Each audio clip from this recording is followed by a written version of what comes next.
guys, welcome back. I am really excited about the recipe I'm going to share with you today. It is one of my favorite low-carb recipes, and it's perfect for fall, or what I like to call spooky season. It's a nice chilly day today. The leaves are turning. The skies have that really beautiful gray moody look to them. So I'm really in the mood for baking. And this recipe is going to make your house smell amazing. It does have pumpkin spice in it. The great thing about this recipe is that you can interchange a lot of the ingredients with other alternatives. So if you're not a pumpkin spice fan, you can take out the pumpkin spice mix or seasoning and put cinnamon in it instead. Cinnamon to me is still very fall-like. I mean, it goes into so many baked goods. You could also do maybe a little bit of nutmeg and cinnamon, or you can leave out the cinnamon. It's still going to be really, really good. I guarantee you, even if people in your house are not following a low-carb diet, they're still going to really love this recipe. If you don't follow a low-carb diet, you can just switch out the sugar alternative and put real sugar in it. You could put honey, cane sugar. So again, I love a recipe where if you take out an ingredient or you switch it up, it's still going to be just as good. It's not going to completely ruin the recipe. But this one, as is absolutely delicious. I think you're going to love it. Let's get started. Okay, guys, so today the ingredients that we're going to be using, I have them all laid out here. And they're pretty straightforward ingredients. They're all whole foods and a lot of things you might already have on hand. So you want to start by getting out your favorite sugar alternative or whatever you have on hand. So my favorite is allulose or monk fruit extract sugar, but today we're going to be using stevia. They both work perfectly fine. We've got a variety of nuts and seeds. I have picked out my favorites and also the lowest carb nuts and seeds that are available. So I've got salted pecans, salted sunflower seeds, salted roasted almonds, unsalted roasted walnuts. I've got salted pepitas or pumpkin seeds. I have ground flax meal that's going to act as a binder. I have 1 egg white. I have 1 teaspoon of maple extract. You can absolutely use vanilla if you have that on hand. It's going to be just as good. It'll just taste a little different. I've got my lovely melted butter here. And then last but not least, I have the pumpkin pie spice. And that's what we're going to be using to give our granola the pumpkin pie twist. It's as simple as that. I got this from Walmart. It's actually one of my favorites. It's very high quality. And feel free to change out the nuts for something else. If you have hazelnuts or macadamia nuts, those are also really low in carb and delicious. I just steer clear of the higher carb nuts, which are, funny enough, are my favorite. Cashews and pistachios. I tend to eat those in moderation. So I avoid putting them in the keto granola. But you can exchange or interchange these seeds and nuts with whatever you have on hand. I encourage you to use what's in your pantry, and it'll taste just as good. Okay, you guys, so here is the easiest part about this recipe. We are going to kind of blitz the nuts. Blitz. Is that the right word? I don't know. I think it is. So we're gonna blitz them. And basically what we're gonna do is we're gonna start with the hardest nut, which is the almond. So I am going to add 1 cup of almonds, pulse them, there we go. Pulse them until they're kind of crumbly. You don't want them breadcrumb size. You want them a little chunkier than that. And then, and I'll show you what the texture looks like once I'm done doing it. Then we're gonna go to the walnuts, and then we're gonna add the seeds, and then pecans are actually gonna be last. Pecans are super soft, and you don't want to put those in right away. Otherwise, you're gonna wind up with pecan dust, really.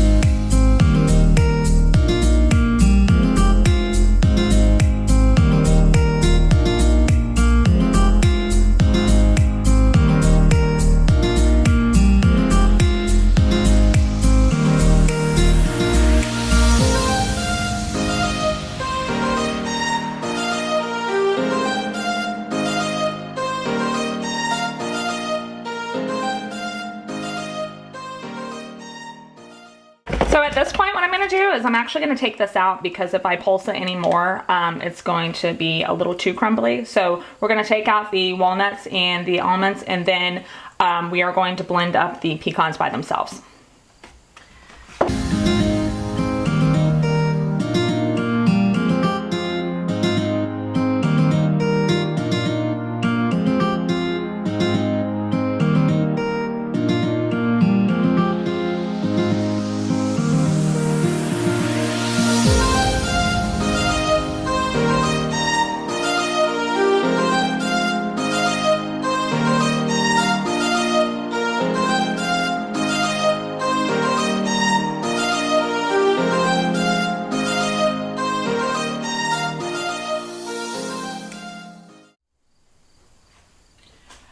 Okay, so now what we're going to do is we are going to add a 1/3 cup of all the seeds, and then we're going to add our 1/2 cup of flaxseed. So I'll start with the sunflower seeds. Whoops. And then we'll add the pepitas. Pepitas. There you go. Want to make sure your blade's fully in there as well. Okay, so I've already got a pre-measured amount of flaxseed meal in here. Perfect. We're going to pulse this. Make sure most of the seeds are, you know, fully intact. We're just really mixing it at this point.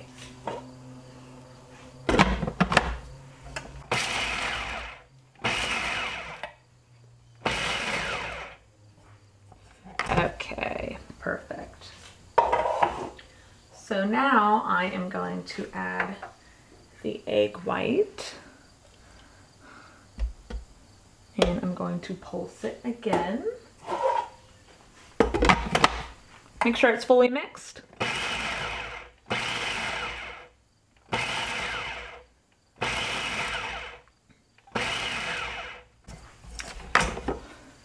Okay.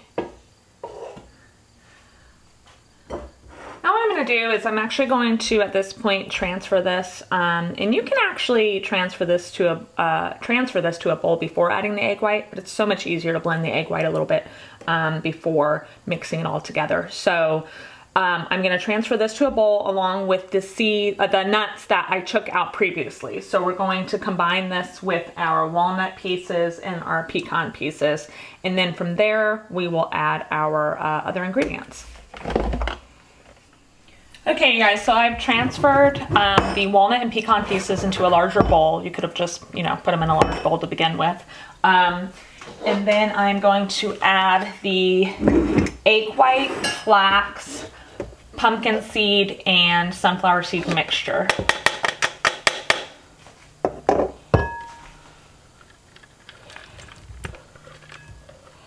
And then I'm going to mix this together and just incorporate it as well as I can.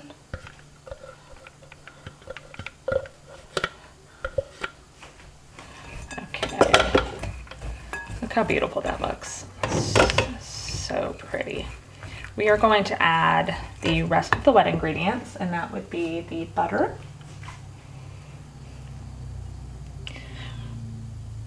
which is a 1/4 cup.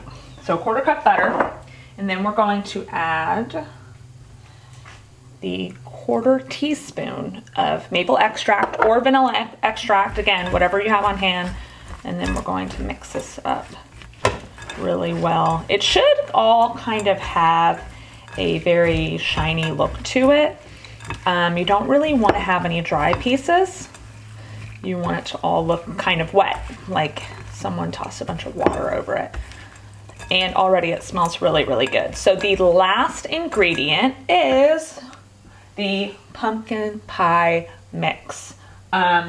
Or you can add cinnamon as well. So I add roughly 3/4 of a teaspoon. So it looks like this.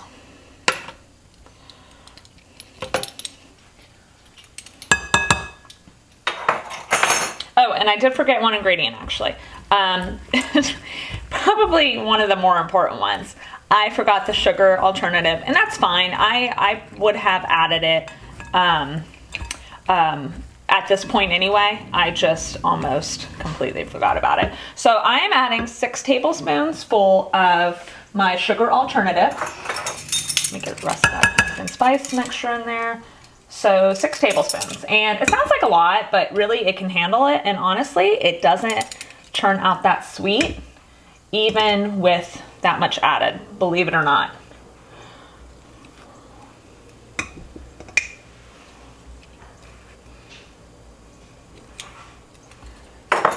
So if you're not a huge fan of really sweet things, I still say go ahead and add the 6 tablespoons.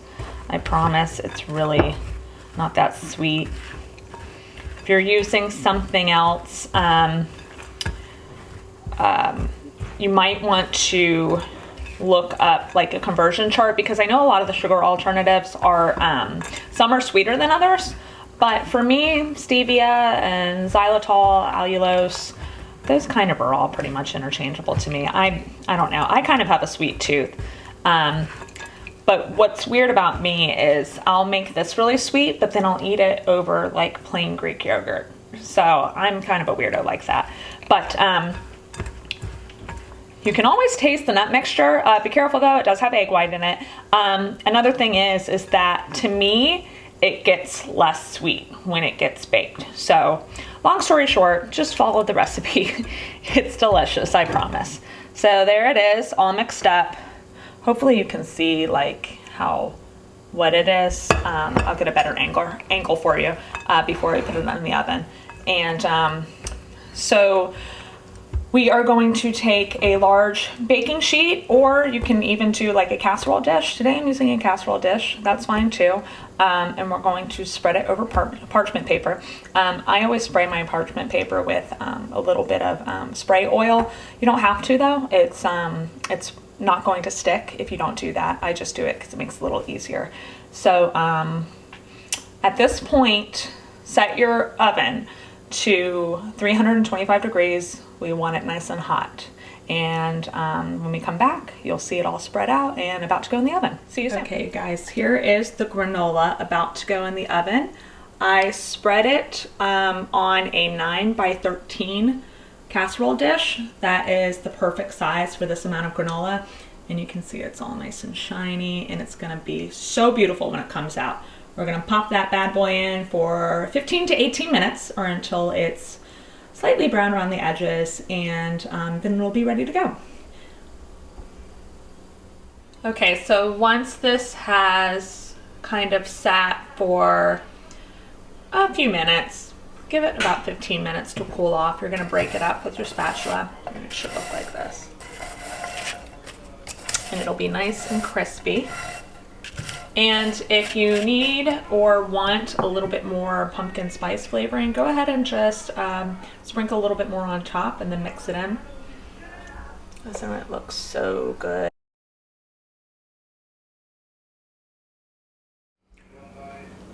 Okay, you guys, that is the recipe. Once it's all cooled off, and you want to make sure that it's completely cooled off, you can seal it up in a nice airtight container, and it'll stay fresh for roughly 2 weeks, unrefrigerated, but up to a month actually refrigerated, believe it or not. So I am going to enjoy my granola on top of my vanilla low carb yogurt. And again, this brand that I like is called Too Good. It's really, really good. And the 2, I think stands for the fact that it has 2 grams of carbs. So it's like a double entendre. But anyway, this is absolutely delicious. You are saving a lot of money making this, and it's so much tastier. And it makes your house smell amazing. So it's a perfect fall recipe. Let me know if you try it out. I want to hear what you have to think. So, and if you guys want to see any other low carb recipes, let me know in the comments below. And I will see you soon.